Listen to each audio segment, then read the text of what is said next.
Shalom. We will say a few words of Torah regarding Parashat Vaera, the coming Shabbat. Parashat Vaera is a very important parasha. It's talking about the beginning of the redemption of the Jewish people from Egypt. And of course, the 10 plagues which befell the land of Egypt, the 10 Aseret HaMakot, the 10 plagues. In this particular parasha, we will read only about 7 plagues. Only next parasha, Parashat Bo, will be the conclusive plagues, the last 3 ones. And that's the idea that we have to explore together in this parasha. וידבר אלוקים אל משה ויאמר אליו אני השם.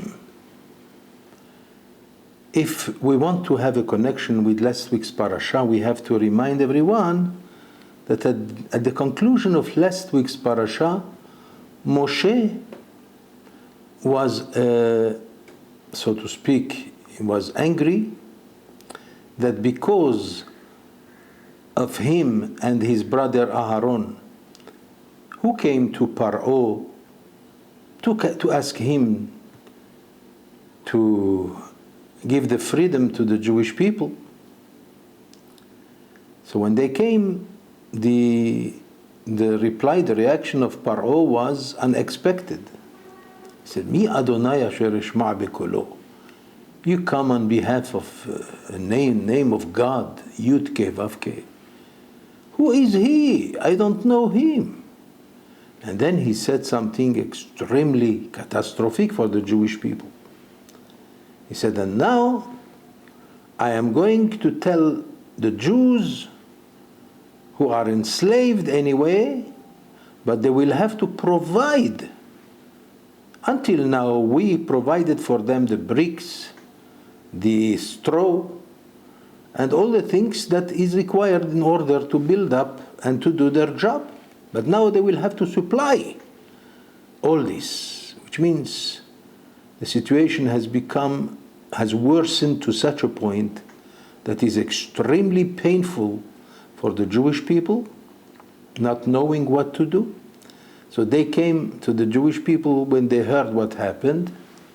They came to Moshe and Aaron and they said to them, you are at fault. You have caused us a terrible thing that because of you now our travel in the land of Egypt, our slavery now has become worse and worse. Moshe, who anyway from the very beginning was extremely reluctant to fulfill his mission that God has bestowed upon him to go and be the redeemer of the Jewish people. But Moshe was very humble. And in the beginning he said, Mi anochi ki elech el Paro. Please God, who am I? Why do you send me? Send my brother. But God told him, I know what I am doing. You go. And your brother Aaron will join you. He will speak for you, and he will be the one above him to tell him what is to be done. Moshe had no choice. He accepted the mission, of course. So he went with Aaron to Paro. And that's when the crisis began, even worse than ever before. He spoke to Paro, and the situation worsened terribly. Of course, the parasha will tell us about some of the great signs, some miraculous signs that Moshe performed before Paro, before the beginning of the plagues. So the parasha begins this way. וידבר אלוקים אל משה. And Elokim, one of the names of God, said to Moshe, spoke to Moshe, Vayomer elav ani Hashem. And he said to him, I am Hashem, Hashem Yud Ke Vav Ke. Let me first explain what is the difference between the name of God, Elokim, and the name of God, same God of course, which comes in the word Amonai, Yud Ke Vav Ke, Yud and He and Vav and He. The difference is that whenever the Torah mentions the name Elokim, it's considered to be Midat Hadin. It's a measure of justice, harsh justice. Which means usually when God is angry, we use the name Elokim, because it represents an expression of hardness, of justice. But on the other hand, the name Hashem Yud Ke Vav Ke is Midat HaRachamim. It's a measure of compassion. Now we see that both names here, Elokim and Amonai, both of them appear in the same pasuk. And Elokim spoke to Moshe, and he said to him, I am Yud Ke Vav Ke, I am Hashem. Does it make sense? Because on one hand, Elokim is Midat Hadin, a measure of justice. On the other hand, Ani Hashem, it's a measure of compassion. How can we reconcile them? Well, number one, we have to understand that God was exasperated, so to speak, with the words of Moshe, because Moshe turned to him at the conclusion of last week's parasha, and he said to him, God, Lama hari'ota la'am hazeh. Hashem, why did you worsen the situation of these people? Why? Because when you sent us, the situation has become extremely worse. למה זה ויאמר השם, למה הריעות לעם הזה, למה זה שלחתני? And he said, ויאמר, Hashem, why did you mistreat your people? Why did you send me? We can understand that Moshe is not talking about himself. He's worried about his people. His heart is only consecrated only to the people of Israel. And he felt their terrible pain. So therefore, these words came out from him. But that's not the way you address God. Therefore, God, in a way, he's angry at Moshe for talking to him in such a way. Therefore, he's using the term Elokim. But then, the tone of God became sweeter and softer. Vayomer elav ani Hashem. So we said, how do we reconcile those two expressions? We can understand that in a very human way. On one hand, God expresses some kind of anger towards Moshe, but at the same time he understands Moshe. God knows the heart of Moshe. He knows that Moshe is dedicated to his people. And out of feelings for his people, that's why he said those words. So that's why Hashem had no choice. He has to show to Moshe, that's not the way you address God. So therefore he's using the term Elohim. But at the same time, Vayomer elav ani Hashem. I understand Moshe. Therefore, a measure of justice of Elohim is followed immediately by a measure of compassion. Many times God behaves in such a way that even though sometimes the situation becomes difficult, there is suffering. Let's say a person who's very sick, and now the situation becomes even worse. And anybody could practically say, God, where are you? But the individual doesn't understand that it is definitely something that is going to create for him a situation that is much better for him, that will make his life better. So that's why you could find in the same situation an expression Elohim together with Hashem, which means Hashem has to be sometimes hard, but for the sake of the individual, and that's Hashem. That has to do a little bit with Kabbalah, but this explanation is enough to tell us why is it that in the same verse we find Elohim and we find Hashem. So what is it that Hashem is telling Moshe? לכן, אמור לבני ישראל אני Hashem. Go to tell the people of Israel, because the people of Israel are angered now. Their situation has become worse. So Hashem says to Moshe, tell them, Ani Hashem. I am Yud Ke Vav Ke. Again, the measure of compassion, which means tell them that I am with them. I am there to help them. If I made it harder for them, it's in order to obtain a situation that is much, much easier for them in the future.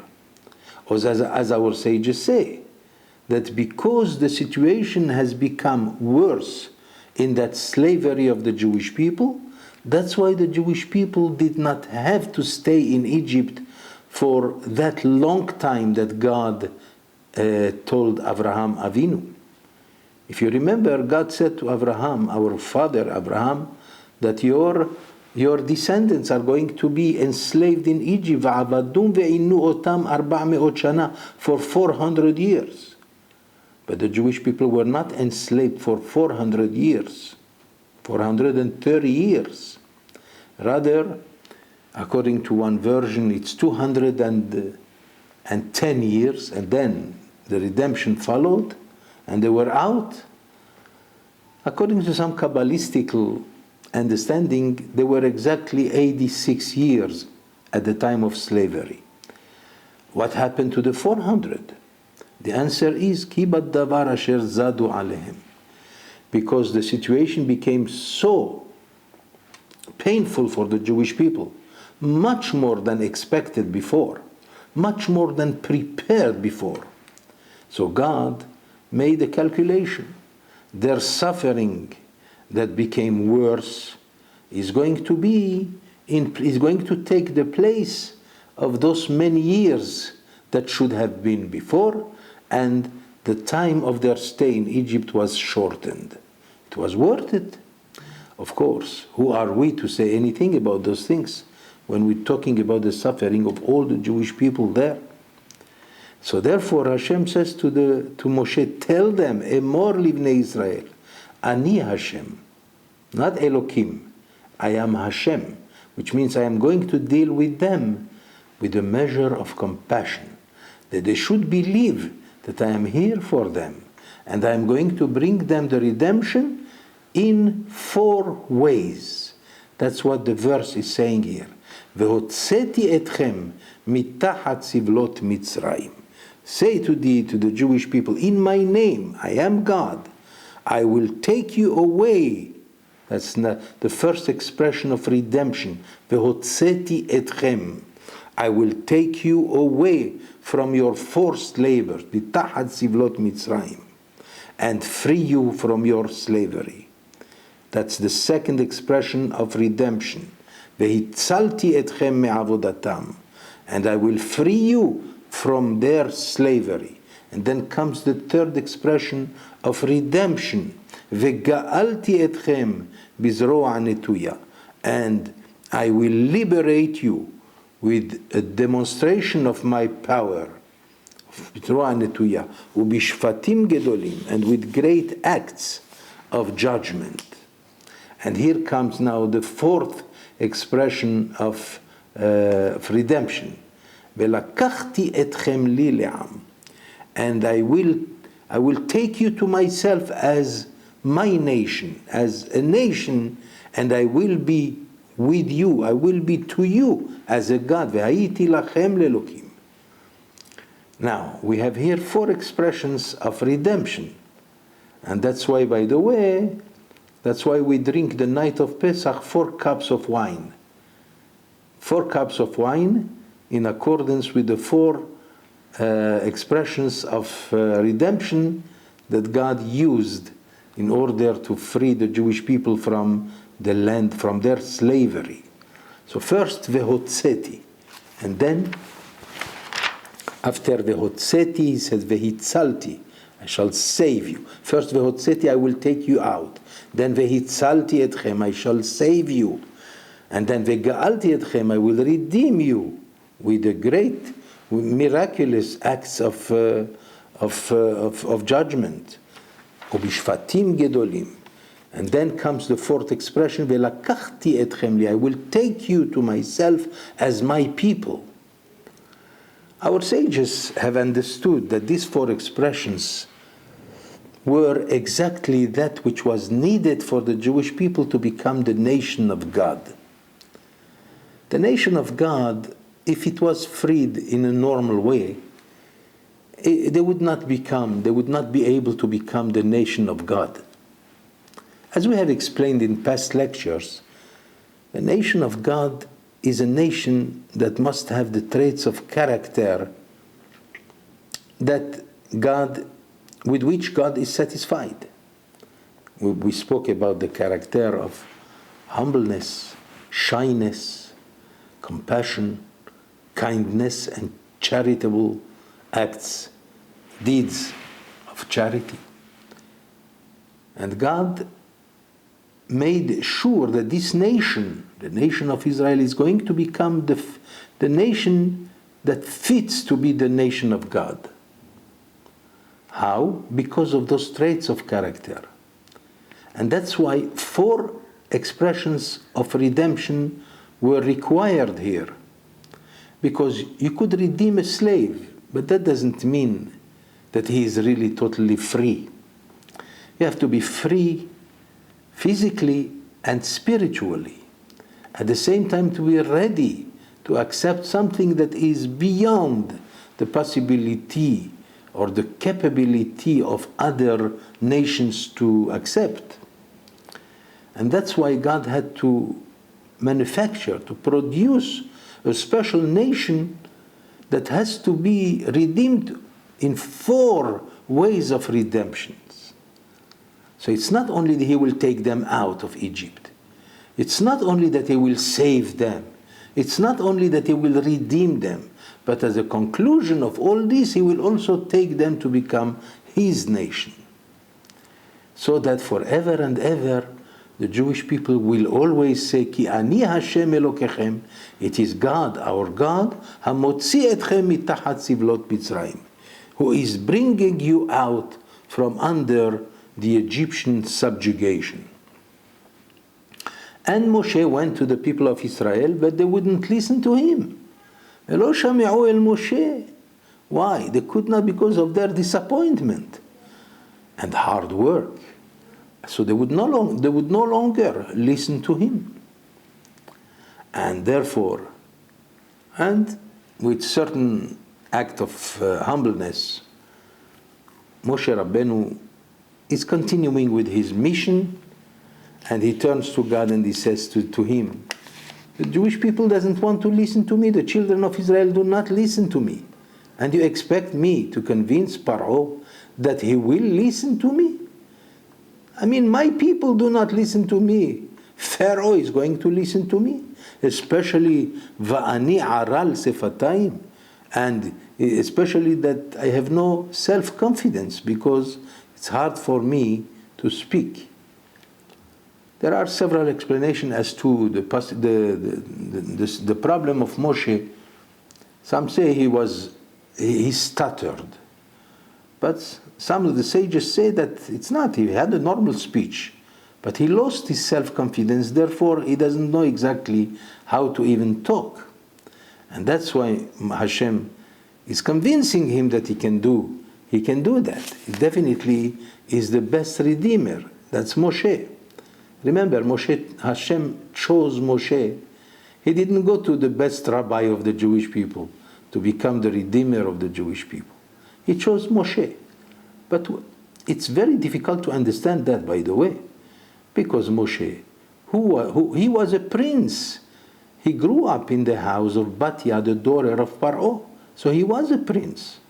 He even dressed like a prince of the Egyptians. He did not look Jewish. How can you expect the Jewish people to accept him as a redeemer? That was one problem that is very difficult. That's why Moshe was convinced that the Jewish people are not going to believe him. Especially that they saw him, this is an Egyptian guy. I mean, God perhaps would have decided that perhaps Aaron was the prophet of the Jewish people then. Maybe he was the better choice to redeem the Jewish people. But God knows what he's doing. He saw into the heart of Moshe that he is the best, that he is the one chosen by God to be the redeemer of the Jewish people. That teaches us that, everybody thinks that the Mashiach in our time, maybe, hopefully, he will come. Maybe he will be who knows, maybe he will look like a great rabbi, or it's possible that that's not the case. It's possible that the Mashiach will have a different kind of figure. Maybe he will be a different type of person. Maybe he will not look like any normal rabbi or any prophet. Because God is not looking at the outside of a person. He's looking at the inside of a person. He looks for purity of the character. And he found them inside Moshe. And he found that there is nobody like Moshe. And that's why Moshe was chosen to be the Redeemer. Even the fact that Moshe became a little bit angry at God, but God understands. Vayomer elav ani Hashem, I understand you, Moshe. Because your heart is dedicated to the Jewish people. Therefore you are the best. When he says, Mi anochi ki elech el Paro, who am I to go to Paro? Remember? So what was the answer of God? Veze lecha ha'ot ki anochi shelachticha. You just gave me now the best sign, the best proof that you are the best choice for me to go and redeem the Jewish people. Because by saying, who am I? You are practically saying that you consider yourself as a nobody. I'm looking for a person who has this kind of shyness, who has this kind of humbleness. I'm not looking for prophets. I'm not looking for big rabbis. I'm not looking for people of tremendous holiness. I'm looking for a pure heart. And that's what he found in Moshe. That's why Moshe was the best choice of God to go and redeem the Jewish people. And this parasha continues to tell us about 7 plagues that will fall upon the nation of Egypt as a prelude to the redemption that will follow in the next parasha, the other 3 plagues. Of course, the plague started with the plague of the blood. The water became blood, and then the frogs, and then the lice, and then the wild animals, and the pestilence, and so forth, as you know. And in the next parasha, we will have the three last ones, which culminated with the freedom of the Jewish people. Shabbat Shalom.